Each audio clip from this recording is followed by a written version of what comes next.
The Nintendo Switch at this point has been around for like 6 years, and the biggest question right now is with the possibility of a Nintendo Switch 2, a Super Switch, whatever you want to call it, should you still buy the original Nintendo Switch? I'm here to tell you, obviously fucking not. You have to get the OLED, but we're going to talk about it because I do think that there are some really great things on the Nintendo Switch that we don't know if they're going to carry over to the Super Switch or the Switch 2. I'm going to call it the Switch 2 for the idea of this video, but know that I plan on it being named the Super Switch, is what I'm pretty sure.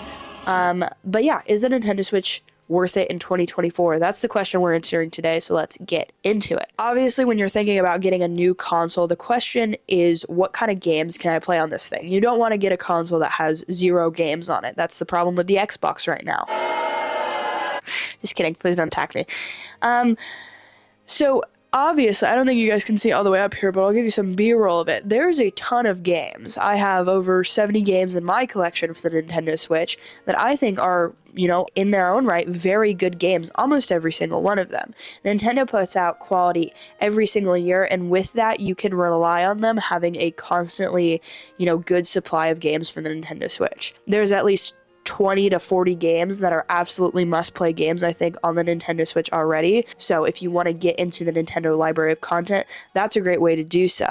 On top of which, if you like older games, if you're an older gamer, maybe you grew up with the NES, you haven't had a Nintendo console in a very long time, maybe since like the N64 days. What's so fun about the Switch is that you can sort of relive those moments, not in the sense of a virtual console where you can buy all those games individually, but if you have Nintendo Switch Online, I believe it's like $50 a year. And if you have that, you have an access to this huge back catalog of classic Nintendo games from most of their systems, everything from the NES, SNES, N64, and even their handheld lineups with everything from the original Game Boy to a lot of Game Boy Advanced games. Now, some people are upset about the service lacking some quality still, and I do think there's room for improvement. But if you are just getting into it, the sheer amount of back catalog games that are available here is really, really impressive. So if you like that type of retro gaming, you're going to find all of that and more here. Something you're not going to necessarily find with the Nintendo Switch, especially right now, is updated third-party games. That's probably the biggest issue with the Switch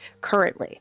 Now, the Switch has been around for quite a while. It's been here since 2017 that we've had it, but it's probably been in production, and the chip is about, I think, as old as 2015. That means that the power here is not up to par with a lot of these newer systems. So we're not getting the new Avatar games from Ubisoft. We're not getting a lot of these huge experiences, mostly because the Switch simply cannot handle them. That is unfortunate, but at the same time, I think a lot of the reason you get a Switch console, especially this late into the game, is to supplement other consoles you have in your life. And if that's what you're looking for, this is a great option. Likewise, if you're just someone who cares about Nintendo and doesn't really care about the rest of the third-party landscape, that's totally great because that is what the Switch thrives in. You're going to have your Mario Karts, your Super Mario parties, your Super Mario 2D ones and 3D amazing Mario games on top of Zeldas and all of these other amazing franchises that really reinvented themselves on the Switch. Now, if you already have a Nintendo Switch and you're looking into getting a different one, I highly suggest that you check out the Nintendo Switch OLED. Now, for the purpose of this video, I think really in 2024, the only Switch you need to be buying is the Nintendo Switch OLED. The Nintendo Switch OLED is just an improved version of the base Switch with a much better, obviously, OLED screen, it's in the name, instead of the LCD screen. It has a much smaller bezel, as well as some small improved features like a better kickstand and a better dock that has an Ethernet port built right into it. Now, it's not a perfect system, like I've said before, and it's not the most powerful thing. It doesn't add a lot of power to the Switch, but it does add a lot of just convenience, and it makes a much better handheld play experience to get the OLED. If you're looking at getting a Switch for like a kid or something, the Switch Lite is much more durable because the Joy-Cons don't slide off. It's just one unit. But I do think that if you're looking at this for just about anyone else, it is almost necessary to get the Nintendo Switch OLED, especially at this point. The base Nintendo Switch, just for $50 less, is kind of not worth it, I think, because if you ever plan to play the Switch in handheld mode, which maybe you don't think you will, but you probably will at some point, this is the way to do it.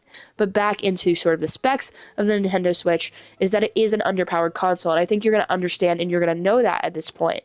You're looking at getting a Switch in 2024 because you want to get into the ecosystem and the backlog that the console has, and it offers quite a hefty one. Games like Metroid Dread are on this system. Games like Legend of Zelda Breath of the Wild and Tears of the Kingdom are on the system. Games like Mario Odyssey and all of these old ports of these amazing Wii U games, Pikmin 4, Pikmin 3, Pikmin 1 and 2. There's so much legacy on this console right now that I think it really makes it one of the best consoles of all time and an almost necessary purchase for anyone who hasn't gotten into the ecosystem quite yet. Now, you're a person who exclusively does first-person shooters, your favorite game is Apex Legends, you play Call of Duty, this is not the system for you. I'm going to be brutally honest there.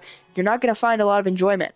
But if you're someone who even just casually plays video games, or you have friends who come over quite a bit, you play things like Mario Kart on the Wii or something, it's a good idea to upgrade to Mario Kart 8 on the Nintendo Switch. That stuff is fun. It's a really great community system, I should know.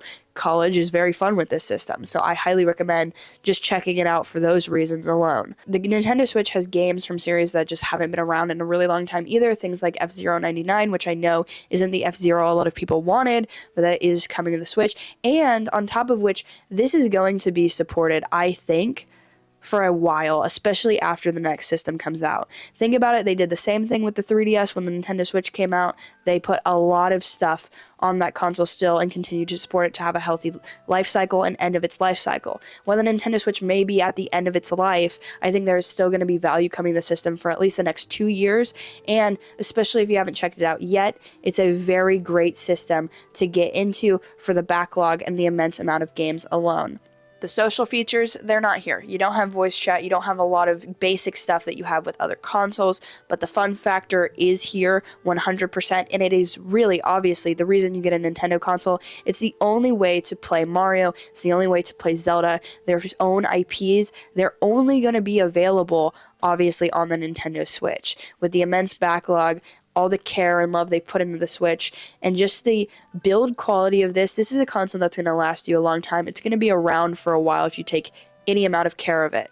So take care of your Nintendo Switch that you get and just play it for a long time. It's a great portable console to have to bring on the go. I've had countless hours of fun out of this thing, and there's amazing games coming out all the time, and I think it's going to continue to be supported. So to me, it's a no-brainer to still buy a Nintendo Switch in 2024, and I think it is 1000% still worth it. Now, I am a Nintendo Switch YouTuber, so that might change your whole perspective on this, but I do think it's a very great system, and it's almost a needed system.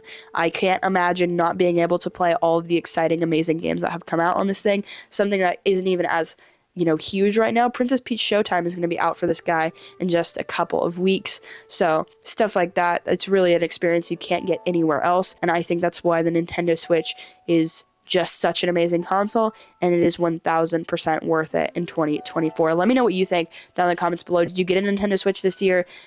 Are you thinking about getting one? Obviously, a lot of you probably already have one. What do you think of your Nintendo Switch in 2024? Are you happy with your purchase? Are you upset about it? I want to know all that down in the comments below. Make sure you like the video and subscribe and check out this video. It's a banger. It's a vibe. It's a good time, and I will see you over there.